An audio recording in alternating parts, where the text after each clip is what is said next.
En el corazón de la península arábiga, en un mundo de tribus dispersas y creencias politeístas, surge una nueva fe que transformará la historia, el Islam. En la Meca, Mahoma, un comerciante de familia acomodada, fundó una nueva religión basada en la existencia de un único Dios, Alá. Sus enseñanzas fueron consideradas una amenaza, lo que le obligó a huir a Medina. Este evento, conocido como la Hégira, ocurrió en el año 622 y marca el inicio del calendario musulmán. En Medina, Mahoma estableció una comunidad basada en sus principios. Y 8 años después, regresó a la Meca con un ejército, conquistando la ciudad y extendiendo el Islam por toda Arabia. Sus revelaciones fueron recopiladas en el Corán, el libro sagrado del Islam, que se convirtió en la guía espiritual y legal para los musulmanes. El Corán establece las 5 obligaciones que todo creyente debe cumplir. La profesión de fe, que es recitar, no hay más Dios que Alá, y Mahoma es su profeta. La oración 5 veces al día. La peregrinación a la Meca al menos una vez en la vida. El ayuno durante el mes de Ramadán. Y la limosna para ayudar a los necesitados. Tras la muerte de Mahoma en el 632, el Islam se expandió a través de la yihad o guerra santa. Vamos a hablar un poco de la expansión del Islam. En una primera etapa, que llamaremos expansión bajo Mahoma y que duró desde el 622 al 632, Mahoma unificó la península arábiga bajo la nueva religión. En la segunda etapa, que llamaremos califato ortodoxo, entre el 632 y el 661, el Islam se expandió a través de la yihad o guerra santa. Los califas ortodoxos, sucesores de Mahoma, expandieron el Islam por el noreste hasta Mesopotamia y Persia, y por el oeste hasta Siria, Palestina y Egipto. Los 3 primeros califas dieron continuidad al proyecto de Mahoma, pero el cuarto, Alí, fue asesinado en el año 661 y la familia Omeya tomó el poder. La tercera etapa corresponde al califato Omeya, entre el 661 y el 750. La dinastía Omeya trasladó la capital a Damasco y llevó el Islam a su máxima expansión territorial, abarcando desde la península ibérica hasta el oeste de la India. El avance por Europa fue frenado por los francos en el año 732. El título de califa se hizo hereditario y el territorio se organizó en emiratos o provincias.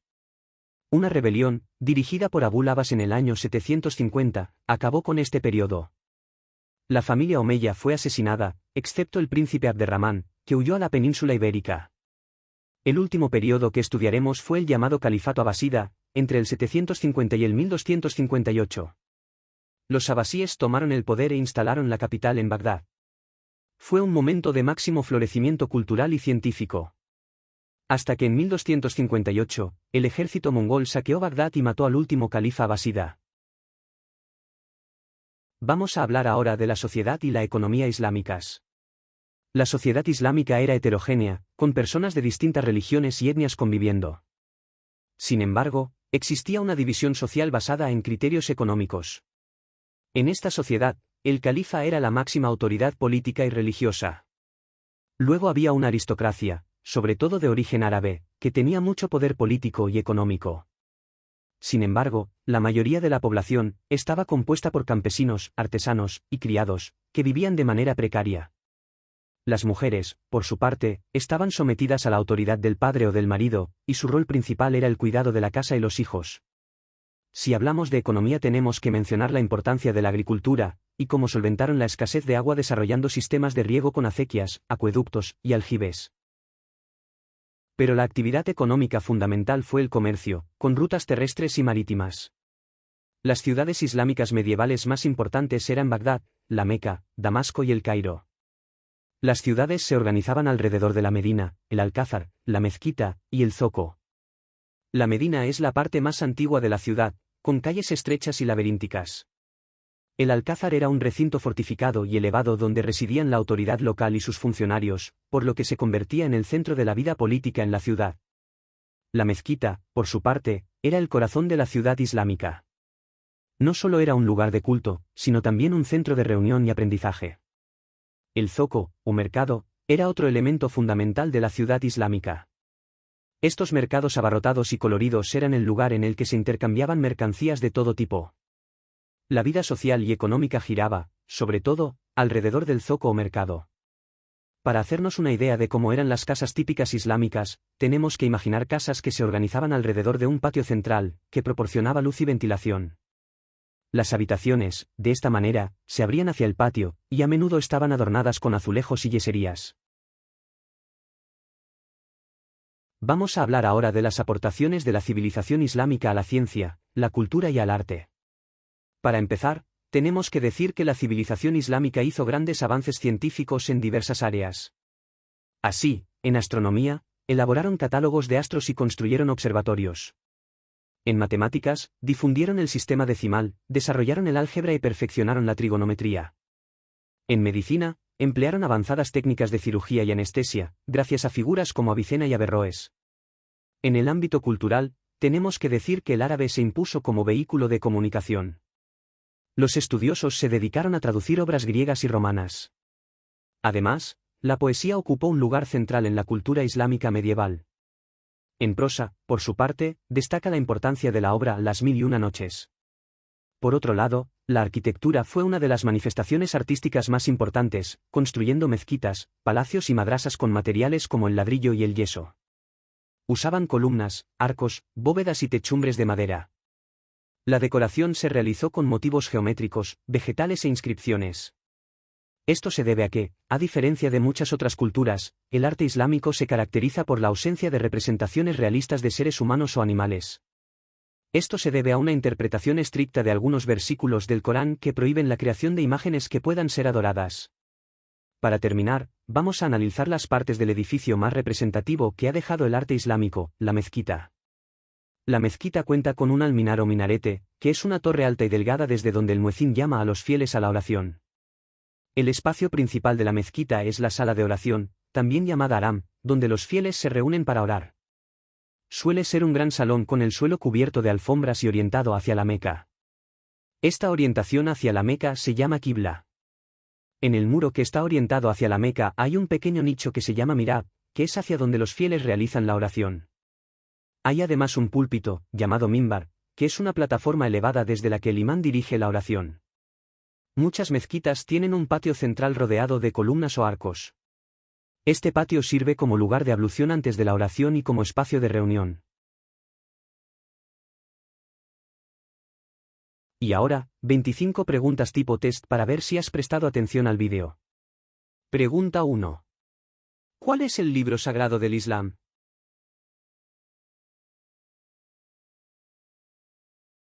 Esa era fácil, es el Corán. Pregunta 2. ¿Cómo se llama la ciudad a la que huyó Mahoma en el año 622? La ciudad es Medina. Pregunta 3. ¿Cómo se denomina el inicio del calendario musulmán? El inicio del calendario musulmán se denomina Égira. Este término árabe significa emigración y hace referencia al evento histórico de la huida del profeta Mahoma y sus seguidores de la Meca a Medina en el año 622. Pregunta 4. ¿Cuál de las siguientes no es una obligación de los fieles musulmanes?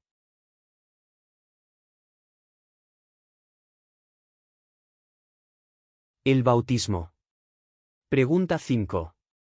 ¿Cómo se denominó el primer periodo de expansión islámica tras la muerte de Mahoma? Este primer periodo se llama Califato Ortodoxo. Pregunta 6. ¿Qué familia tomó el poder tras el asesinato de Alí, cuarto califa ortodoxo? Fueron los omeyas. Pregunta 7. ¿A qué ciudad se trasladó la capital del imperio durante el califato omeya? A Damasco. Pregunta 8.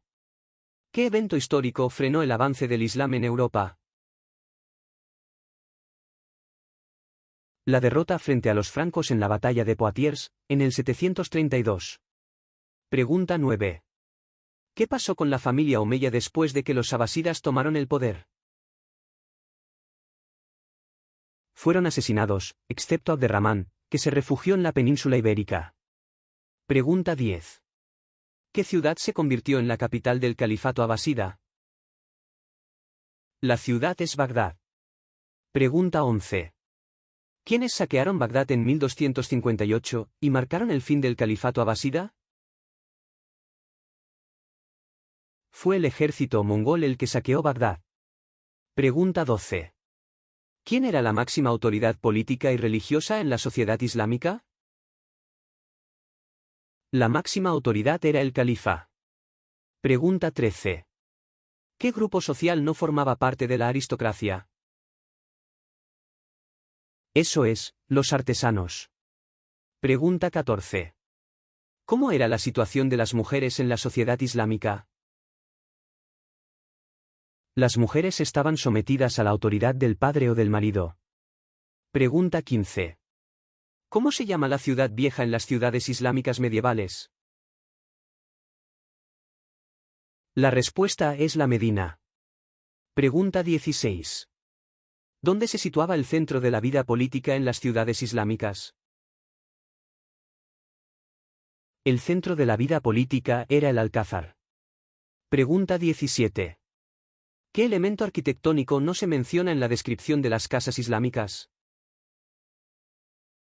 En casas volcadas hacia un patio interior, lo que no había eran balcones. Pregunta 18. ¿Qué sistema numérico difundieron los musulmanes? El decimal. De hecho, se les llama números arábigos, porque fueron los árabes quienes los difundieron y los introdujeron en Europa. Pregunta 19. ¿Quiénes de estos fueron dos grandes médicos musulmanes? Avicena y Averroes. Pregunta 20. ¿Desde qué lugar de la mezquita se convoca a los fieles a la oración? Los fieles son llamados a la oración desde el minarete o alminar. Pregunta 21. ¿Dónde se purifican los fieles antes de entrar a la mezquita? Los fieles musulmanes se purifican antes de entrar a la mezquita en una fuente o pila de agua, que simboliza la limpieza espiritual. Pregunta 22. ¿Cuál es la orientación geográfica del muro de la Qibla? La orientación geográfica del muro de la Qibla siempre es hacia la Kaaba, en la Meca. Pregunta 23. ¿Cómo se llama el púlpito desde donde se predica en una mezquita? Ese púlpito se llama minbar. Pregunta 24. ¿Qué elemento decorativo no se utilizaba en la arquitectura islámica? Las esculturas figurativas. Recordad que no representan personas ni animales realistas para no caer en la idolatría. Pregunta 25 y última. ¿Qué obra literaria destaca en la producción cultural islámica medieval? Correcto, Las Mil y Una Noches. Esperamos que este vídeo y este cuestionario te hayan servido para consolidar tus conocimientos sobre el Islam y la civilización islámica.